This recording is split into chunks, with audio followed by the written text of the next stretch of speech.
I don't want to bury the lead. Zach, I want to tell you that when I listen back on the podcast, sometimes I sound soft. So I don't know if I'm talking softly or if you need to boost my audio. I wanted to tell you that before we started the show. All right. Here we are starting the show, and I'll just produce it on air with you because that's how things work. Sure. I've got a Boss Hog update.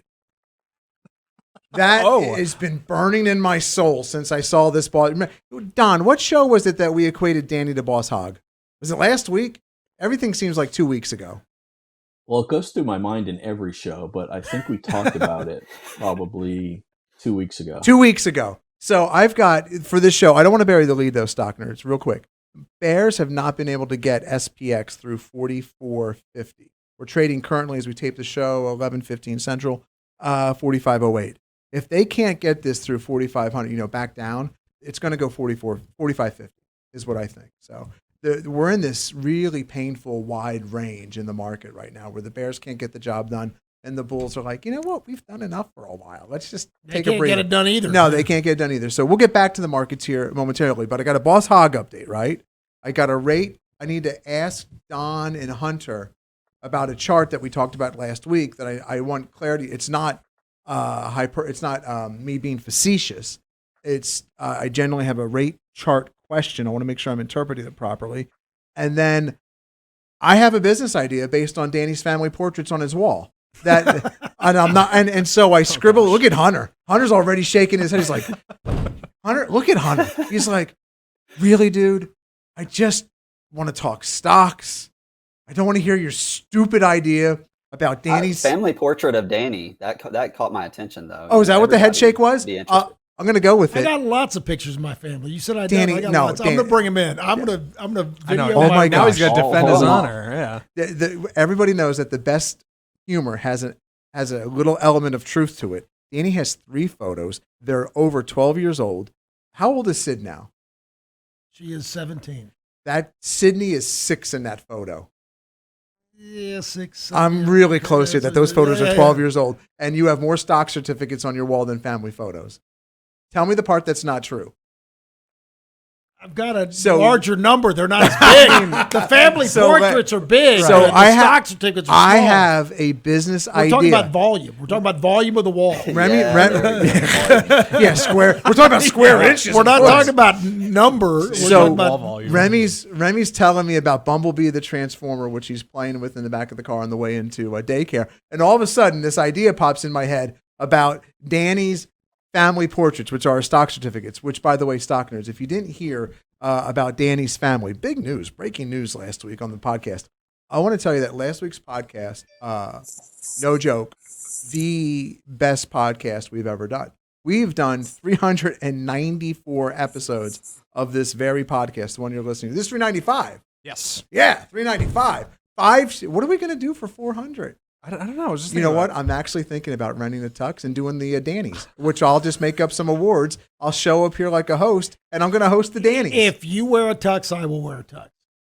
For 400? I can't decide if that makes it more funny or less funny. Because Tim showing up just completely in a tux on his own is great. I should have not said anything. The 2 of you coming is also hilarious. Yeah. Well, what if I did a tux and shorts? I want a top hat. I want a top hat and a cane, man. Here we go.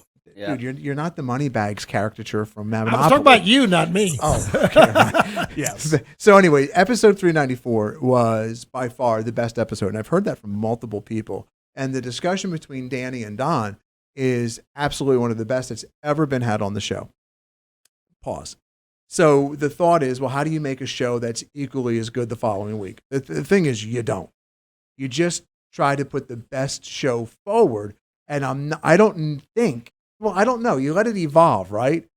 I didn't know if we could do it. I'm driving in and going, wow, I'm not really feeling today's show. Quite frankly, my note sheet, it's all right, but it's nothing that excites me until I did Danny's wall art business idea.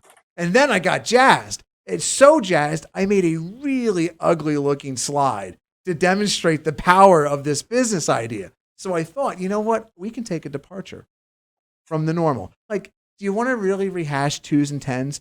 When you pump gas, do you not know inflation is high? Do we need to sit around and have the it's not a pity party discussion, but have the same discussion we've been having? Because we're ahead of the curve, right? That's when you go to the website, There's a specific reason why it's labeled.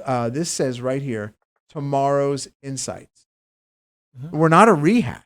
Mm-hmm. We're showing you what's happening in real time and what we believe is going to be happening. It's not predictive, but it's reality. Like, hey, this is where this market is headed. Probabilities. Yeah, it's probability based. And so we've been talking about this stuff for what feels like a very long time, longer than the mainstream media, right? Mm-hmm. And so, which got me thinking, because Danny rushed in. I think Danny sent a text to the group that might be 6 years old.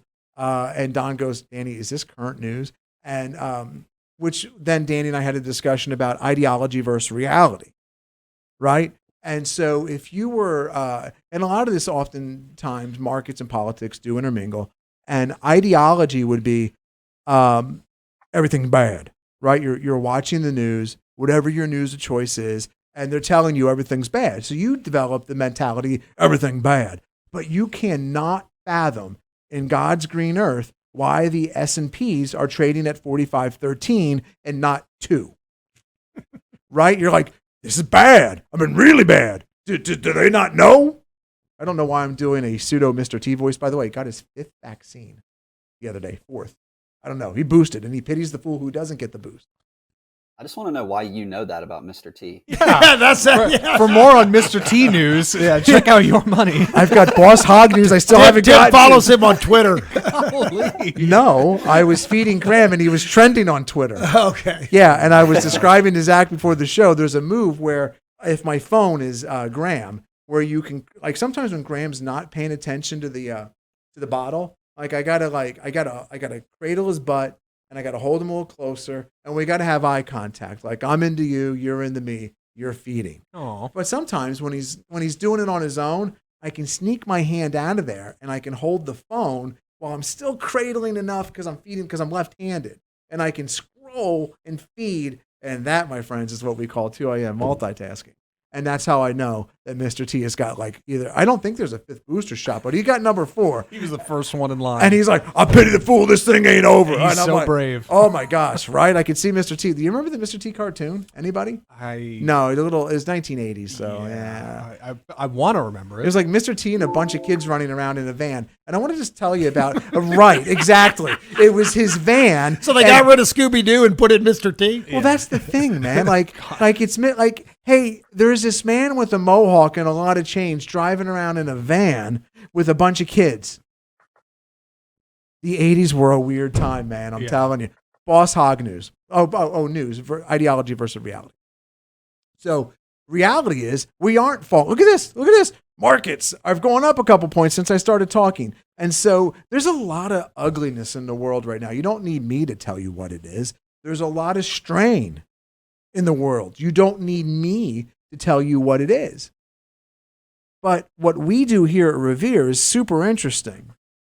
So I say ideology versus reality. And Danny and I start talking. And usually when that happens before the show, I ask Danny, don't talk to me, which is a great way to say, I don't want to know what you're thinking before the show. Now, I can't get away with that Monday through Thursday. I can only get away with that on Fridays. But believe me, I punch that. Save it for the show. That's your favorite save, line save on it Friday. for the show, man. Don't tell me, tell the audience. And so, because I want to be just as interested in the audience as well, and I want to have a natural reaction to whatever it is you're saying. So we talk about ideology versus reality. He goes, well, we know we are a little bit defensive, meaning the portfolios, in the shop. And I said, yeah, I know that, but that's based on reality. That's not based on an ideology of everything bad. It's based on the charts. It's based on the charts. And so if the reality is that everything's good, even though the reporting is bad, so it's the market analogy, and this is not mine. This is someone I respect. I heard this years ago, so I'm trying not to butcher it, but it's strong convictions loosely held. Right? And so strong convictions loosely held allows you the opportunity to be mentally flexible. Because what happens, stock nerds and market lovers, we get into it, everything bad, how can it be good? And look, and it doesn't even have to be stocks and markets. It could just be your life, right? It could be something in your life, and it's got you in like, I don't want to say the whirlwind of negative thought, but everybody's had the whirlwind of negative thoughts, and it consumes you. and then you can't get out of your own way, and everything you see happens to be a roadblock and not an opportunity. So we'll move on from that, okay? And I got to give this Boss Hog update. Normally, I would save this for the transitions, but dude, Boss Hog. If I told you, and by the way, can we get? You know what? I don't want to do. Well, let me tell you. First off, I didn't know Boss Hog's name, Sorrel Brook. They're not making many Sorrels anymore. Okay, that's the first thing. Sorrel Book, not Brook. Book, dude was a lieutenant in the United States Army during the Korean War. So someone's going to say, how did you find this? So I will tell you the linkage, okay? So I'm feeding Graham, okay? And I'm scrolling. But this time I'm scrolling through Facebook, okay? And because I have enough military things, the algorithm, it feeds you. Yeah, so it feeds me a feed called The Giant Killer. Yeah, I get it. Oh, you get? Yes, I like it. I like it. Yeah. Well, I love his history. I saw that same thing. It was yesterday. Right? Hold on. For those of us, what is the Giant Killer? That's like a page of history. It's a page of just war heroes. War heroes. Yeah. Okay. That's great. They did really well. Cool. Well, it's not even war heroes. Like sometimes it's just a photo. Like yesterday's photo, I can't remember it. I don't actively go to it. Yeah. Whatever they're serving me up, I'm eating. Just comes through the feed. Yeah. Shameless plug. This guy here. I'm going to tie this together. This guy here, which we can all agree, if we just got Danny not a top hat and cane, but a white coat and white hat. Yeah. Can we see it? This guy might be on the thumbnail. This might just be thumbnail material. Wow. Yeah. There's something there, right? Wow. Absolutely. Wow. Damn, Dan. Wow. But this guy is a hold on, there's my page. There's 2 paychecks I'm not signing this week. Hunter, you up? You want to say anything? You want to say anything, Hunter? I didn't say anything. All right. So this guy was, so listen to this. Fluent in 5 languages, including Russian and Japanese. He earned degrees from Columbia and Yale and served the United States Army during the Korean War as a counterintelligence officer. And so now this ties into something actual, a little bit more serious. So there was a poll out recently. Hey, like what Ukrainians are doing, standing up to Russians. Mm-hmm. Would you, they're asking, Gen Xers and millennials, hey, would you do the same thing? And the poll came back that they wouldn't. That they would not. They would not. And it just made me, when I saw this, I'm like, what a different generation. And just think about this for a second. What I know, they've been labeled as the greatest generation. By the way, we lost Sorrel at the age of 64, way too young. There were sports. I mean, we make it rightfully so. Pat Tillman was the safety or the cornerback for the Cardinals that went and fought. Yeah, and I'm quite sure there were a couple more, but not as famous as Pat Tillman. But back then, it was maybe before they were famous, but it's not like they didn't want to become actors anyway. But a bunch of actors, a bunch of singers. Oh, yeah, especially during World War II. A bunch of athletes, famous people. Stop, Jerry Coleman of Yankees and Padres fame. I mean, the batting champ, the Splendid Splinter. Someone tell me his name from the Boston Red Sox. Ted Williams. Thank you. They flew together in Korea. There's just, history is riddled with this. And maybe it was a different time. But the poll was a little bit shocking to me. That if Ukraine is about the size, if you don't know, Ukraine is about the size, take the eastern seaboard, like Philadelphia, New Jersey, up to Chicago, right? And it's a little wide or deep. And imagine if the western half of our country was okay, like Lviv almost, but the eastern to central part of our country was under immense attack. And so you imagine that, and then you have a poll. Hey, would you fight to go defend the country? Defend the country, and the poll comes back no. And then you juxtapose that with these amazing human beings who had, just like today's people, promising lives, opportunity in front of them into this war. And I wonder if We could have a discussion about this all day. But I think the juxtaposition of who would then become, I mean, what a great actor, right? To play this character, everlasting as Boss Hogg, iconic. But here, 5 languages. Went willingly, serve in Korea. Korea, by the way, is easy, not often talked about because it comes right on the heels of the Second World War. One of the Marine Corps, some of the Marine Corps' fiercest battles fought in Korea, the Chosin Reservoir, where I believe it's Chesty Puller. He's surrounded. All his Marines are surrounded by Koreans. I mean, just surrounded. They're going to get destroyed, right? And Chesty looks up and says, and Chesty Puller, just a famous Marine, looks up and says, oh, we got him where we want him. Yeah, got him right where we want him. Got him right where we want him. Which then leads me to now my business idea. It's like a Shark Tank, except you didn't know it was coming, right? Because Marines are optimists. And if you didn't know, I was a Marine. All right, so hold on, real quick bit of live production. Tim, I gotta fix your camera shot. Every time you hit the desk, it goes flying. Hold on. Oh, it does? Yeah. Hey, let's just do I it. love that you're excited. Let's live produce this thing. You keep doing your thing. Yeah. Yeah. Okay. So Marines are optimists. You want? I can. Chesty Puller is surrounded, right? They're in a reservoir. Like they got them all above them. And Chesty Puller is like, we got him where we want him, which is no more proof positive to me that Marines are always optimists. We're going to fight our way out of any situation. So this idea is all based on optimism. Okay. So, but you have to know, I have to lay the groundwork for it though. Let me just show you. Let me just lay the groundwork real quick for people who didn't listen to last week's show. Shame on you. Go please listen to it. Danny has stock certificates of failed companies on his wall. They're all, wait, are they all failed? Or bailed? Well, they got bailed out. Okay, bailed out. So Danny calls it a wall of shame. And so on this show, a reoccurring theme, not for a while though, I love talking about, I like collectibles. Like I like that Hunter's, I want to be careful how I say this. I was about to say, I love that Hunter's into gambling, but it's not that. I think Hunter's into probabilities and numbers. I don't think Hunter is a degenerate No, he takes small bets. at the 1989's OTB. And so, which is off-track betting, which is a racetrack where you can just bet anywhere.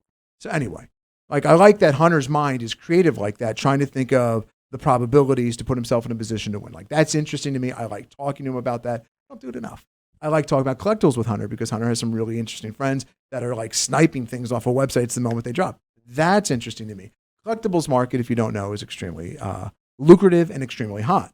Okay. And so I'm thinking about this. Danny, I honest to Jesus have no idea why this popped in my head. Maybe I was just trying to figure out something else to think about other than Bumblebee the Transformer. And I don't know why, Remy, his feet aren't going back in so you can stand him up. I'm trying to drive on the George Bush, which is like the Autobahn of Texas. I got to focus here. Doesn't matter.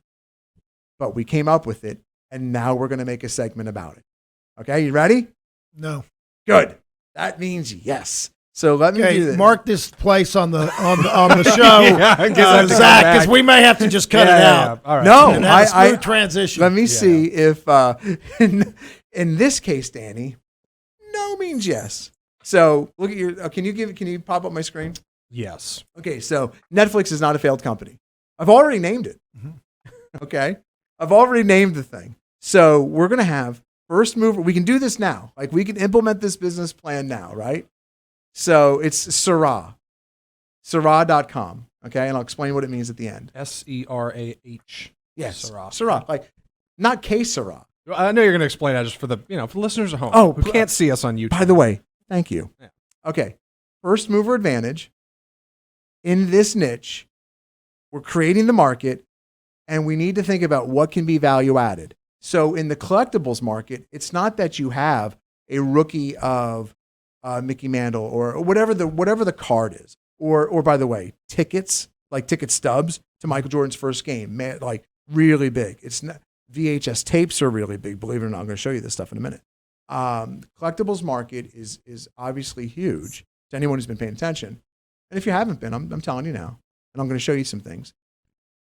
But grade it, and what the grading does. So now we'll come over here to the right-hand side of your screen. The grading creates authenticity, right? Like you can do a DNA chain. Like you can figure out where, for us, it's stock certificates, okay? Mm-hmm. So so we take the stock certificates. People can mail in They're stock certificates. Okay? And we grade them.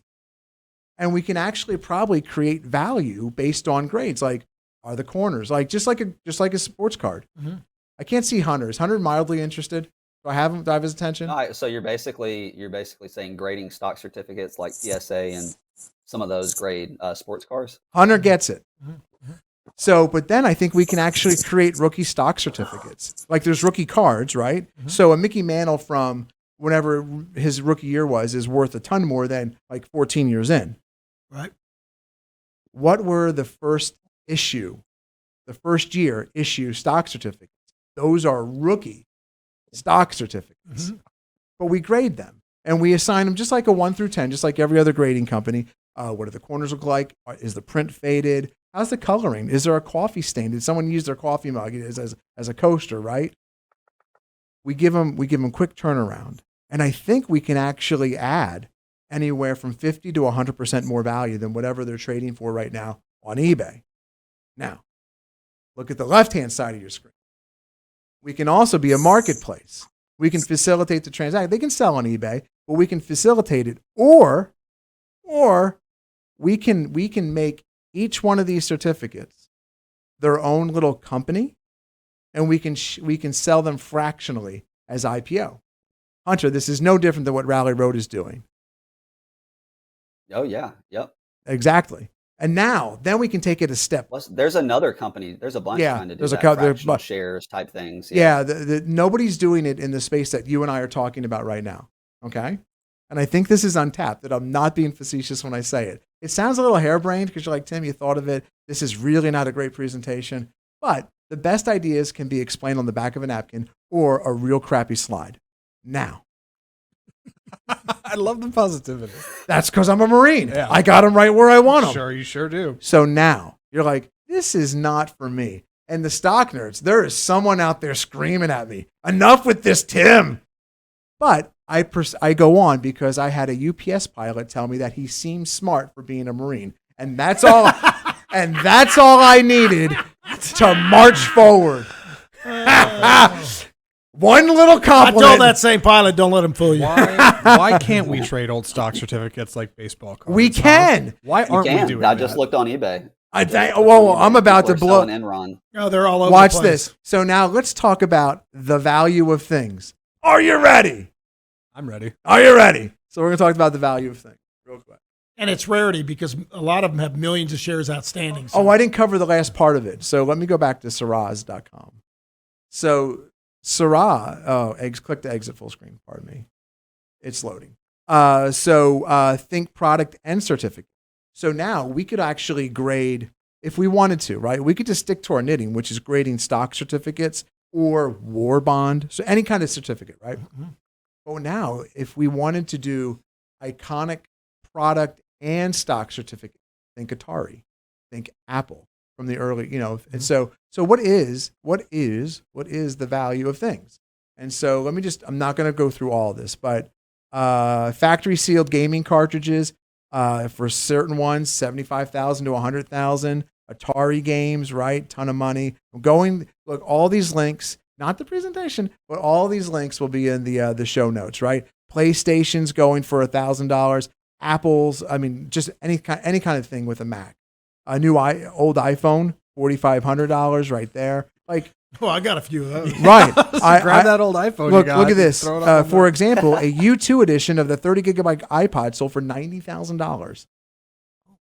Right. Commodore 64, which we were discussing before. About that. They sell for a bunch of money on eBay. So you get the idea. Let me just go through a few more here. So that was one. Let's go to link 2. Oh, I can't go to link 2? I can. Link 2.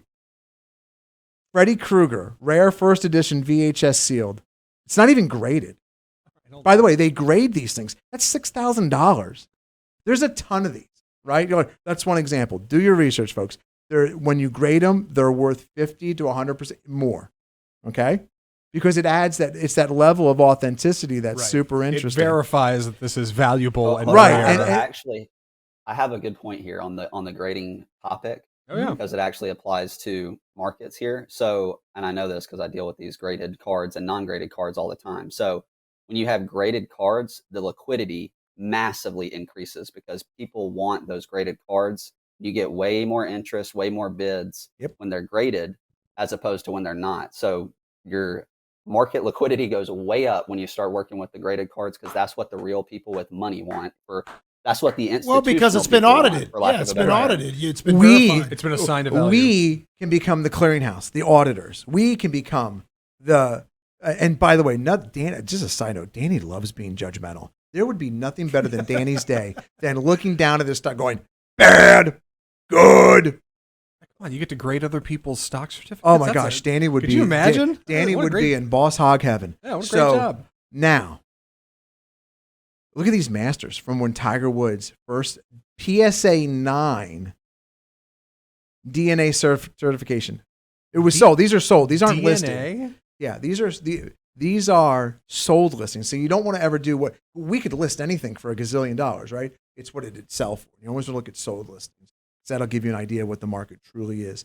I'm telling you, the market is huge for this. And so, I might have one or two more interesting things. If not, we're just going to move on.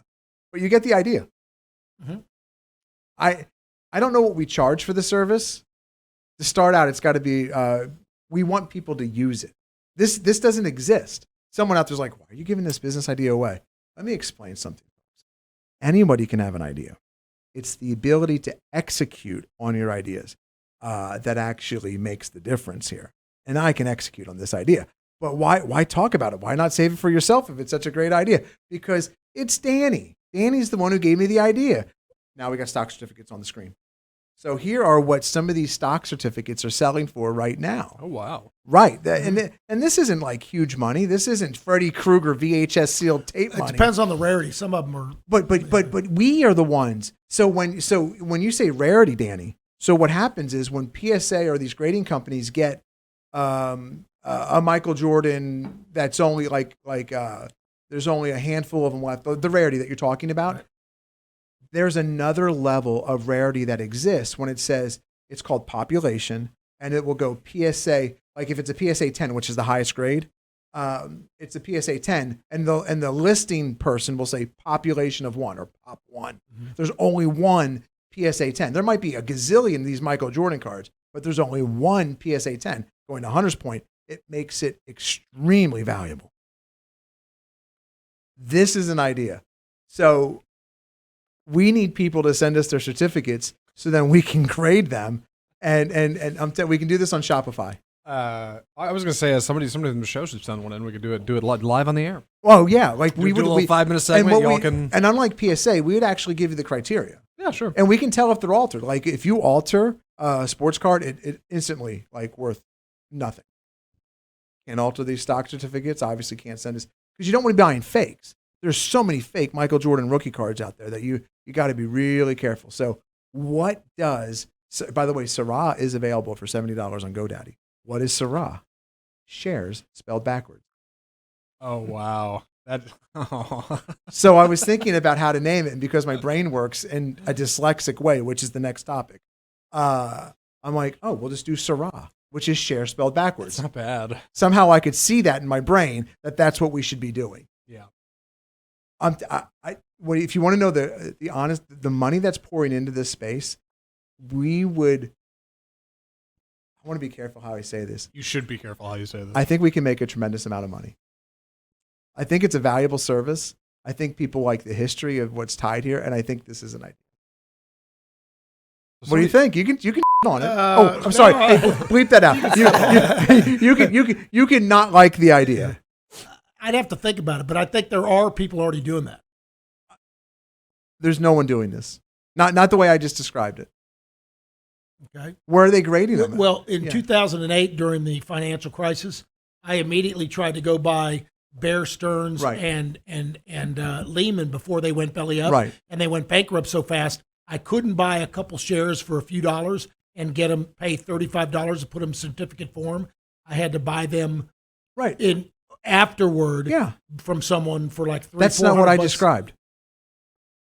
Well, all I'm saying is rarity, like the White Star Line's a Titanic. Yeah. I've got that stock certificate. That cost me a lot of money because it's rare. The grading is what that White Star certificate. Now, listen, I haven't set the grading criteria. You might have a Serahs 1, not a PSA 1. Right. Yeah, I mean, it might be a poor grade. Yeah. Be nice to the grader. So, really, you're not going to laugh at that? That was a joke. But let it sit there. The grading is what. The grading is what makes you're creating a liquid market. You're creating the whole marketplace. Mm-hmm. It's not. It's not even a certificate. It doesn't matter what the certificate is. It matters that people want it preserved and graded. Not the way you have it preserved. Preserved for secondary investment and resellability. Right. And then I guess the only other thing you'd have to look at is how many certificates out there are rare to have lots of value. You'll never know. Just looking here. Yeah. I found a Tesla one for $13,000 a second ago. Original Tesla 1 share pre-split $13,000. I found a original Meteor Crater Exploration and Mining Company, very rare, for $5,000. That sold a couple of weeks ago. So nice. There's probably few and far between, but there are some probably highly desirable, very rare ones. And imagine like the original companies, the old American companies. Now that Tesla share has to have been, just to be clear, that Tesla share has to have been redeemed and put in electronic form, and the guy just kept the certificate. He filed a lost certificate share because that one share, with all the split adjustments, if it was still a good share, it would be worth that much. Right. That's a whole nother issue. Yeah. But what we would do is trace its validity. Right. Like this can't be, because Tesla would be like the most popular, I would think. Right. Just like Hunter was talking about Tesla. We want to make sure that we can trace back an owner. Right. Like we want to make sure that it's not a fake. Yeah, that would be interesting on how to do that. Kind of interesting. So you know what they do with share certificates once they've been redeemed? Mm-hmm. Is they take a little hole puncher and they just punch a couple holes in it. Yeah. So if you look on my wall, a bunch of those that are framed actually had some. The ones that went bankrupt, they didn't need to do that because they're bankrupt. They're not worth anything. But the ones that were redeemed to put electronic, they put a little hole. What do you think, Hunter? I'm not 100%. It's interesting. The question for me would be the volume of how many stock certificates are sold on a daily basis and interest. But my assumption would be it's more of a niche market within kind of the collectible space. Oh, extremely niche. But for finance people, especially wealthier financial people, that might be something that they could be interested in and something they pay a lot of money for. It's very interesting. So I need to value my wall. Actually, we'd use your stock certificate. So do you know what a PSA graded card looks like? Are you familiar?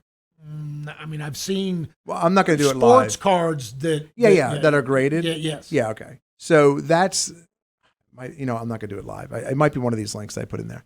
Literally just threw this together while you were trying to talk to me. I'm like, no, I want to get this out of my head. That's you got to encase it in a way that preserves it so it doesn't yellow. Yeah. And you have to have established criteria. What makes it a 10 versus a 9 versus what makes it a 1? Like that hole punch thing might decrease. No, sure. Right. And so it's interesting though, because a lot of these grading, like I believe the PSA bought the video game grader because that was such a specific niche. PSA is like, we don't want to develop this skill set all on our own. We'll just acquire it. Mm-hmm. Big money. If you get good enough at the niche, you'll just get bought. Well, the good news is there's only about 5, maybe 6 clear the transfer agents in the country that manage and watch all the stock certificates. It's almost like with the DNA, we could almost do like an Ancestry.com report. No, that's right. You don't have to use people's names. You'd have to get those clearing those. You have to get those companies on board because they've got all the information.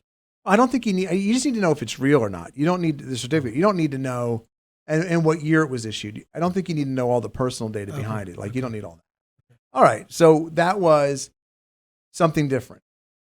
First time segment. I'm not sure there'll be a second time segment, but look, we could discuss all the stuff that everybody else is discussing, or we can. Where's Danny going? Oh my gosh, he's never, folks. Go back to the empty chair. Oh, he's got the book. I thought that was like a phone call or something. I was like, what's going on? Yeah. No, he smiled. Wait, all right. What do you got? What is that? Yeah. This is the art. This is the art of the stock market. So it goes back all the way to the 1800s, and it's got pictures of stock certificates. That's also why I think this works, because it is art, and a lot of it is not it's not neoclassical. It's the style of the Empire State Building. And you got different. Why can't I think of that period? You got different Victorian? decades that have different styles. Yeah, like they go through this Art Deco and all the Art Deco is what I'm trying to think of. For that year, that decade was Art Deco. And a lot of them are Art Deco. I think the art piece, along with the history piece, is what makes it collectible. The grading is what is everything that Hunter said. And then I think there's money to be made here. But go ahead. I was going to say, there is a stunning amount of graphic design work that goes into old prints. And they didn't have computers. That was printing press stuff. Oh, you ought to look through that. That's there really is some really fascinating That's work. part of the DNA. And by the way, do you know what if you could find the plates that printed some of these certificates? Yeah. So in sports card trading, Topps will send out in their cards the plate. Mm-hmm. And it's a 101. Yeah. And they're super valuable. And so you find the plates of these things. But who is the artist? Like there's a whole lineage. Right. I think that, and then it not only is it a collectible, right? Like if you have a Mickey Mantle, I'd pick your favorite athlete. You have Michael Jordan Mickey Mantle card. Like everybody knows what it is, right? Like if you want to show it off at a party, but you could actually have this in its encased form. And at a get together, or it's on your wall or whatever, you want to talk about it. Well, you have the lineage and the history behind it, right? Which I think makes that even more valuable. Yeah. Because what are you going to do with a Freddy Krueger VHS tape?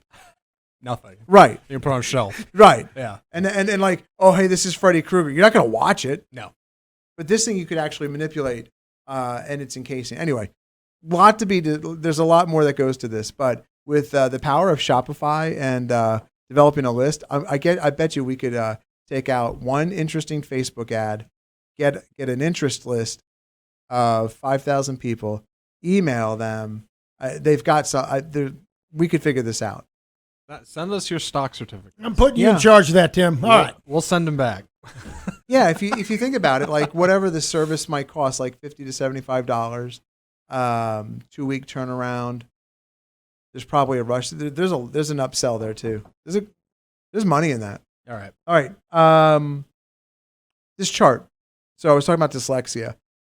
This is the rate chart. I asked Danny about this before the show. So last week, Hunter and Don were like, "Tim, you're reading the chart wrong," and I don't even know what I said. And so I think what I said was, and if I didn't say this, I should have gone back and listened to it specifically, but it's confused me all week, and I wanted to ask about it again on the show. I looked at this chart, and I've been looking at this chart for forever, that there is an 81% chance of a 75 to 100 basis point move by the Fed next month.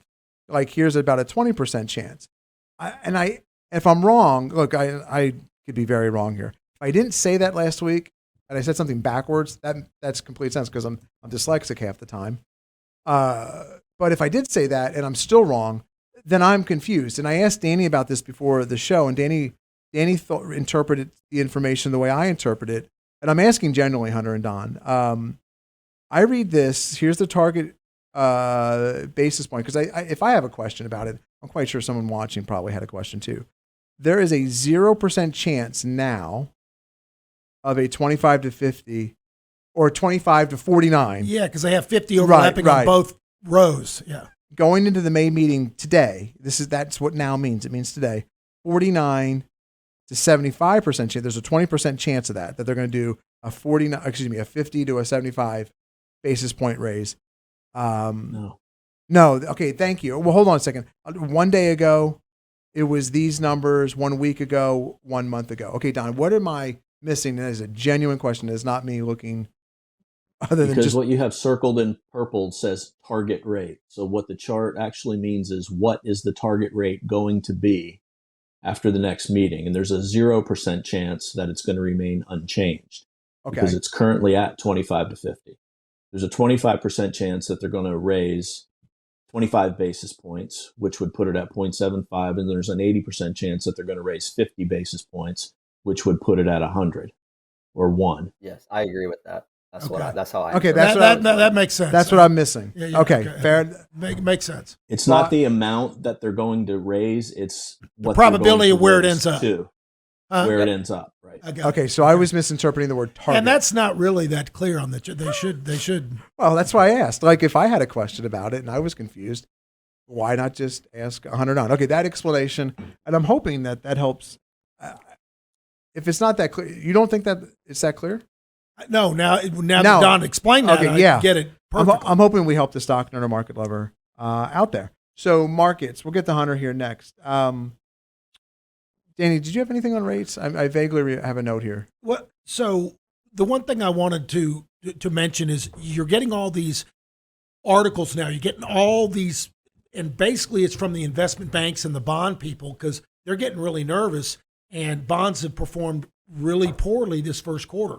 The stocks have, they just as bad as stocks or worse, and they're kind of, so you see all these articles about, well, it's not about the quarter or 6 months, it's for diversification, and it's 5, 10, 20-year outlook. You don't want to throw, you want to stay the course. Mm-hmm. They're trying to talk people into not fleeing from bonds or being able to issue new bonds and underwrite them, because right now, trading volume has gone down, and right now value stocks are outperforming growth stocks pretty significantly this first quarter because the blue sky is getting wrung out. The multiple expansion, the PEs are getting compressed, and that's kind of a big red flag. So the old adage, so goes January, so goes the year. Well, you didn't have a good January, and so your antenna ought to be up, and you ought to be at least be defensive. So that's one thing I want to talk. The other thing I want to talk about, and I'd like to get Don's take on this because this is kind of an interesting idea. Most people think that, and myself included a lot of times, is that rising rates is good for the banks, right? Because they can charge a higher loan rate when they loan money out, and it normally when rates go up, they can borrow cheap from the Fed or from other banks, and they can lend at a higher rate. And so normally rising rates is pretty good for banks. But when I was doing some research, when you go back to the 3 main times that they really increased interest rates, and that was 65, 84, 94, right? When the Fed significantly rose rates, not just a little bit, but rose. Because there was a period from 03 to 07, they rose the rates 15 times. Yeah, so they weren't significant. They were just incremental. Little bits at a time. So the times that they did that, now back in the 65, all these banks were actually private. They were private partnerships. They weren't actually public yet, these investment companies.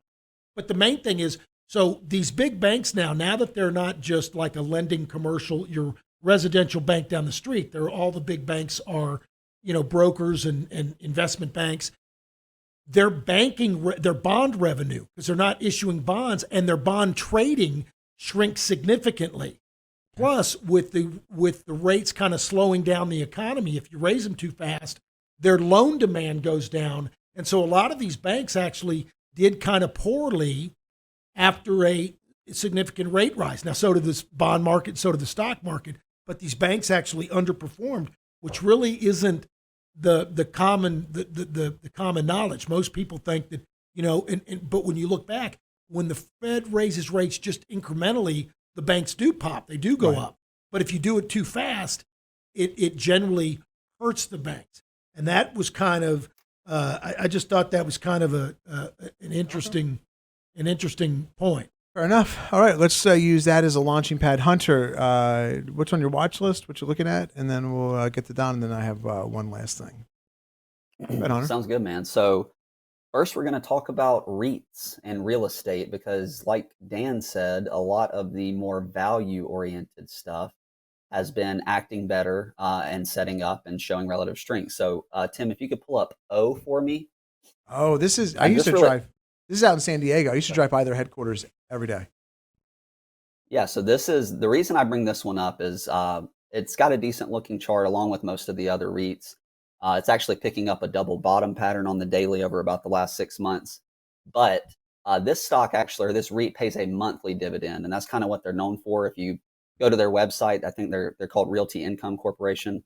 I think they have trademarked the monthly dividend company. So this is a company that pays a monthly dividend, and they have a bunch of corporate leases. So their top clients are companies like Walgreens, FedEx, CVS, things along those lines. So I just wanted to bring up a few REITs. We don't talk about it all that much on the show, and I don't think I've mentioned ever before. Another one, Tim, is PSA. I know this one's been in the 21/21, and it is very extended to the upside here. It just continues to work higher on the 8 EMA.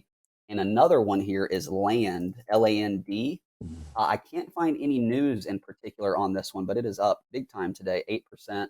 Has acted like a leading REIT as well. So there's really a lot of these that look pretty good. XLRE is the ETF. That's the most commonly known sector ETF. You can see that also pretty strong. So I just wanted to highlight a few of those, as we don't normally talk about those in as much detail, but mainly the O, in the sense that it pays that monthly dividend. That's something that I'm assuming most people don't know. So you don't have to wait till the end of the quarter on that when you get a monthly payment. So moving along here. Hey, Hunter, real quick. Yeah. I'd like to make one point. So all of those REITs you're talking about actually have the real estate and own the underlying real estate and then do leases or whatever. You got to be careful, because sometimes there are REITs out there. They're considered REITs, but they don't own the actual real estate. They actually do the mortgage paper, and they write and issue the mortgage paper. And sometimes they'll buy they'll make derivative. They'll leverage them up, and when rates go up, they really struggle because it slows down. So when you look at those, make sure that you've got the actual a REIT that's actually doing the real estate versus just a REIT that's issuing paper. Okay, that's a good point, Dan. Tim, next one I've already talked about actually a couple of times recently, but uranium. You can pull up URA or URNM. Those are the commonly known ETFs in the space. But we talked about a cup and handle that was kind of taking place here on these, and it's went sideways a little bit after the handle, but it's starting to move higher here. Uranium up about 2% today, roughly, pushing above a recent high from back around March 23rd or so, as you can see there. So uranium continues to act pretty well. We've also seen some of the industrial names like John Deere, DE, had a nice bounce off of 400 yesterday, follow through today in that regard, and also AGCO, AGCO, big time volume on this one over the last 3, 4, 5 weeks as it's moved up the right side of the base. It's attempting to reclaim the 21 EMA here. But this space has had some life come back into it after kind of basing and then breaking down a little bit in John Deere's case. So AGCO and Deere showing some signs of life. And then just a couple more here, Tim. Two, I guess we would say, cheaper pharma names that are not so commonly talked about. I know people are probably familiar with names like Pfizer and such, but I want to pull these up here. HZNP, it's a name we've talked about in the past, Horizon Therapeutics. And you can look at the chart here. A lot of these pharma/medical stocks kind of look like this over the last 6 weeks, call it, kind of riding the 8-day. But the key here is this is a company that is growing EPS, that's growing revenue, and is at a very reasonable valuation. It's more or less the same as the S&P 500's average PE ratio. Same thing kind of goes for SWAV, Shockwave. These are profitable companies. These are different than necessarily your biotechs that most people kind of assume that if you just looked at these names, they kind of sound like biotech companies. But these are companies that are profitable, and the market is rewarding them just like it's rewarded a lot of these other bigger names. Like you can pull up EW or PFE and look at the strength that's been in some of these names as well. And last one, you're good, man. PWR is the last one I'm going to pull up. There you go. It just looks really similar to what we've seen there. So PWR. Oh, PWR. Sorry about that. No, you're good. This is one that had a really strong move and kind of flagged to the 21 there and has bounced off of it now back above the 8-day. Also, a less commonly talked about name in the space here, but one of those kind of like John Deere and AGCO, where it really wasn't looking good. And then all of a sudden, around the end of February, it went on a great run and is continuing to act well. So just wanted to kind of bring some names to the show that are maybe a little bit less commonly talked about. So, and have some constructive looking charts showing some nice relative strength. A lot of these trading relatively close to their all-time highs. So that is going to wrap it up, man. That's all I got today. Love it. Love it. Love it. Don, 21 over 21. Yeah, 30. Good. What you got, man? I'm going to well, for Hunter's got tonight's video. We're working on finalizing the replacements for the 21 over 21. There's going to be 5 that are dropping out from last week, and they're all growth type stocks. And that leads me into what's working and what's not working. What's not working is Chucky. Remember the movie Child's Play? Chucky? Yeah. So CKY, XLC, XLK, and XLY. XLC is communications, XLK is technology, XLY is consumer discretionary. These are absolutely positively not working. They're terrible charts, and you can throw financials on top of that XLF because of the tightening yield curve is why financials and big banks especially are lagging. What is working is Puvere, Puvere, which is P, states LP. I'm sorry, he cut out there for a second. What ticker did you say? XLP. Oh, there you go, buddy. Okay. Staples. I mean, look at that chart. XLU, utilities. XLV, that couldn't have been utilities. Yeah. I got in there. God, I'm sorry. XLV, healthcare. And XLRE, real estate, which Hunter just mentioned. And XLE, energy, which has been really a leading sector for quite a bit and is putting in some nice consolidations. But very clearly, bring up SPYG. This is the growth half of the S&P 500, struggling to hold on to that support. And then XPYV, the value half. SPYV? SPYV. Yep. There we go. Very clear which one of those halves of the S&P 500 is working. So what we're seeing is not a fleeing from the market. I think you mentioned it in your Wednesday video, Tim, holding on to the bottom of the S&P 500, that the S&P held support, and that 4450 level is very key. We held it on Wednesday. We held it on Thursday. We've only gotten down as far as 4475 today. Very important support area for the S&P 500 as a whole. Over the last 2 days, we've added XLV and SPYV, so the value half of the S&P 500, and then particularly focused on healthcare sector within the S&P 500. We know no growth stocks except for Apple. I don't know if you can consider Apple a growth stock. I kind of consider it to be both, actually. Kind of in the middle, growth. Yeah. And we own Costco, which continues to really do well. Costco is such a well-run company. And 2 oil stocks, Chevron, and yesterday we added Oxy, which is having a great day today. So the oil producers, undercut and reclaimed their 21 yesterday. Pretty much all of the top ones go in the same pattern, and then they're following through to the upside today. And that's where we're focused. That's where the money is very clearly flowing in. Until that changes, that's where we're going to continue to be focused on. Industrials are lagging XLI, mainly because the transports look terrible. IYT, because when you think of industrials, you think of the Dow Jones Industrial, and that looks, okay. It's performing not quite as good as the value half of the S&P, but it's performing just about in line with the S&P. But transports are such a big percentage of the XLI ETF within the S&P 500. that's what's dragging that down. Dan, what do you think transport's looking terrible says about the outlook for the economy? Well, I don't think it's real good. I think the cost, because of fuel cost, I think their costs are going way up, and it's really hurting their profits.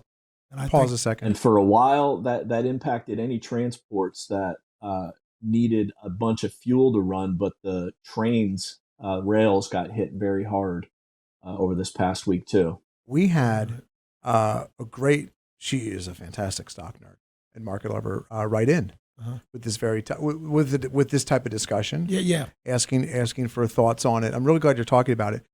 The beauty of this show is that we don't talk beforehand. Some might think that's a train wreck waiting to happen. Speaking of trains, sometimes it is. Sometimes it is. Sometimes you get pitched a business idea. You're like, dude, this is a stock show. You know what? You take your chances.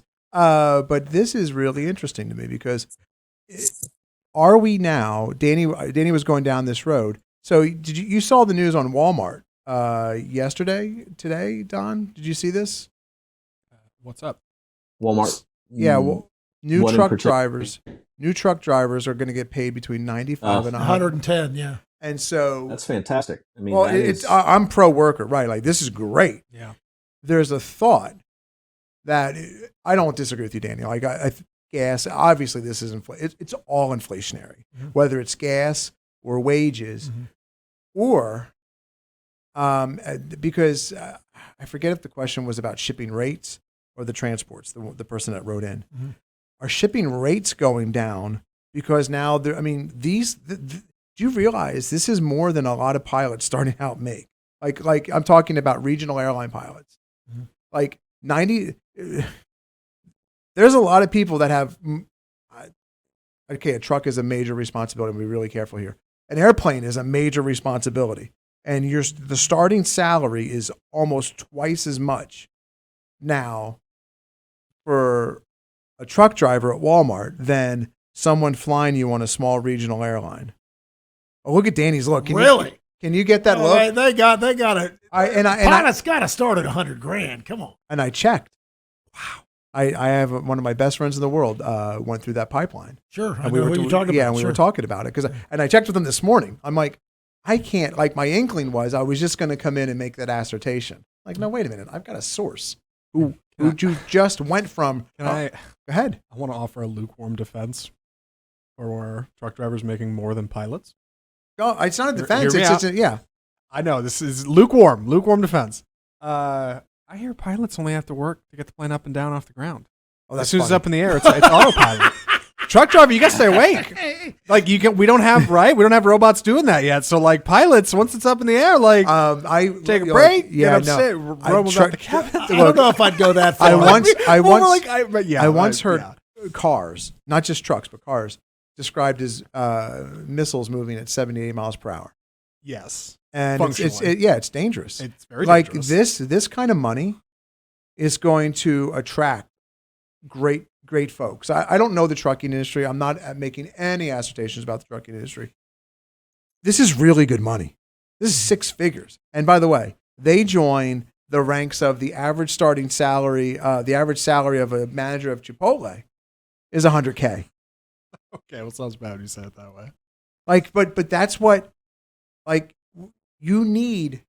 I want to be really careful. Just because you're earning a great salary or doesn't make you responsible and competent. Like all the caveats there. But coming out of college, there's a lot of folks not making this that have a ton of debt.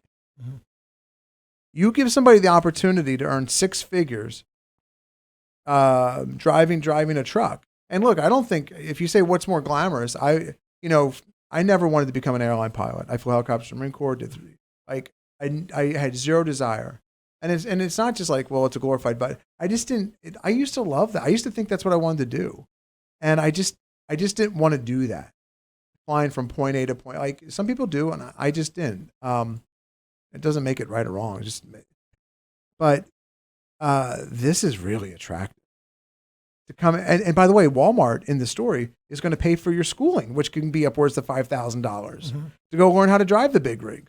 And then this is working for them, or is this independent, or do you know? working for them. Okay, yeah. So you're not paying the fuel costs, right? I was going to say you got to lease your own truck. You got to pay fuel. So my friend goes, "Hey, make sure that they're no. You're working for Walmart. You're not. Okay. Those things that you just said. He said, he goes, by the way, John Oliver from HBO just did a segment on this, like a few shows ago. So like a lot of the Amazon drivers are independent, and they're asking for a big raise because they said we can't pay the fuel. Right, the fuel's too expensive. Walmart wants their goods taken from their distribution hubs. Right. This does what Amazon did. Remember Amazon like 2 years ago raised their wage to a minimum $15 an hour before everybody else did, and then like Walmart was forced to come up. Everyone else was forced to come up. This is going to change the whole trucking landscape. Yep. And I don't know if it may. I don't know what UPS and FedEx. I don't know what these people pay. But this is a good job, and like and management at a Chipotle, like to run that. You're like my daughter and I just had Chipotle last night. Like you need people to want to step into these roles. You're running a small business, even though it's a company owned and they're not franchised. Like that. One Chipotle gets food poisoning, that can sink the stock. It's a lot of responsibility 20%. And it's a lot of work. You're managing a Chipotle store. That's a lot of hours. It's throughput. You get one. Like if somebody gets listeria from McDonald's in Sheboygan, I don't think it has the same effect if somebody gets listeria from a Chipotle in Dublin, Ohio. Like it's much different. It's going to sink that stock tremendously. Whereas it might not affect it. That's my personal opinion. At McDonald's, there's a lot, and the money they're giving is these are the salaries coming out of college. This is fantastic for the American worker. Yeah, and so a massive majority of the issue with the supply chain is and why all the ships are backed up at the ports is because of a lack of truck drivers to pick up the cargo, put it on the back of their truck, and deliver it. This is going to attract a bunch of people to this industry if they hadn't considered it a career.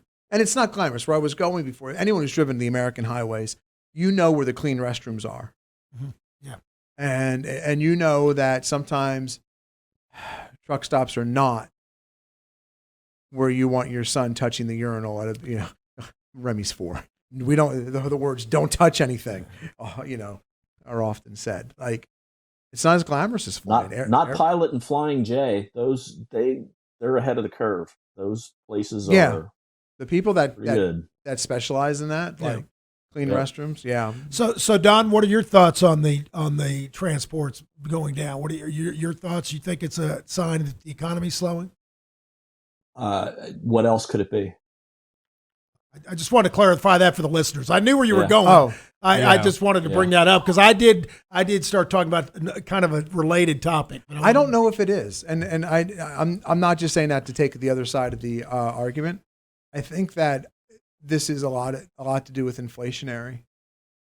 That it's so exorbitant to fly your goods anywhere, right? Like the Signet Jewelers. What's the ticker for Signet, Hunter? Is it SIG? SIG. I want to see this real quick because they didn't have supply chain issues. Okay, they're down to everyone's.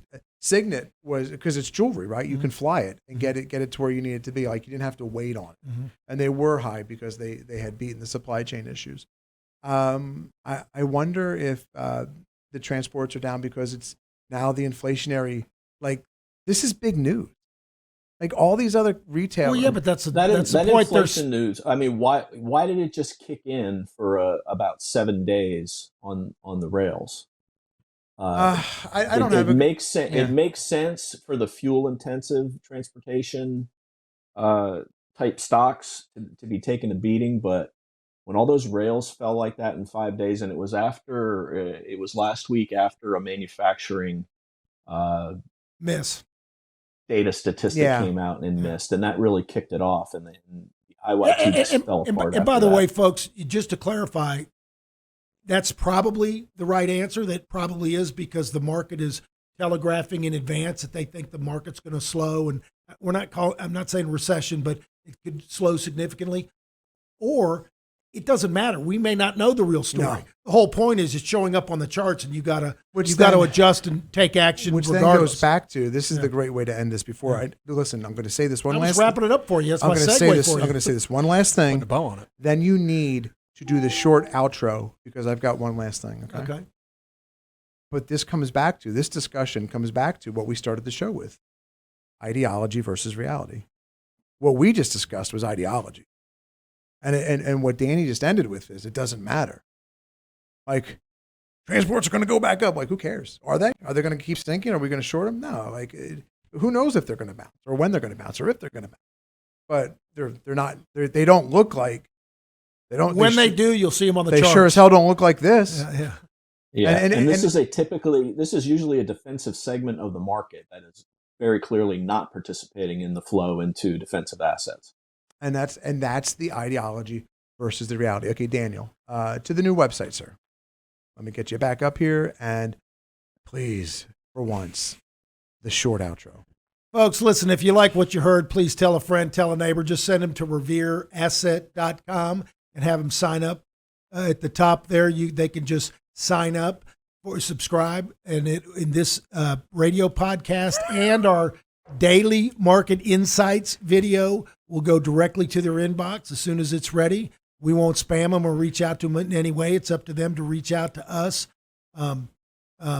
If they've got any questions or concerns or just want a complimentary portfolio review, you can email any of us with questions, Dan@revereasset.com, Don, Tim, or Hunter at revereasset.com. And you can always call us old school at 855-REAL-WEALTH. The pressure get to you there? I feel like the pressure got to you right there. That's fine. Okay. Listen, one last thing. Go ahead. Do the outro for 395 episodes. On occasion, you're allowed to bird walk. There you go. All right, yeah. I think he's entitled. He's getting paid this week. Yeah, hey. He's getting paid this week. That's fantastic. If you want to see the portfolios we run in this shop, just go to About and Strategy. You can click on those two, read them, and then you scroll down. There's where all our contact information is. And when you subscribe, folks, I want to make it really clear. We just send you tomorrow's insights. We don't spam you. There's no messages. You're not going to get any nonsense. We're not even salespeople. Everything we do is word of mouth. And it's you, stock nerds, market lovers, sending us the people you love in your life. And so we are grateful for that. Real quick, I don't know if I sound bullish or not bearish. I'm indifferent right now, and my indifference comes from this.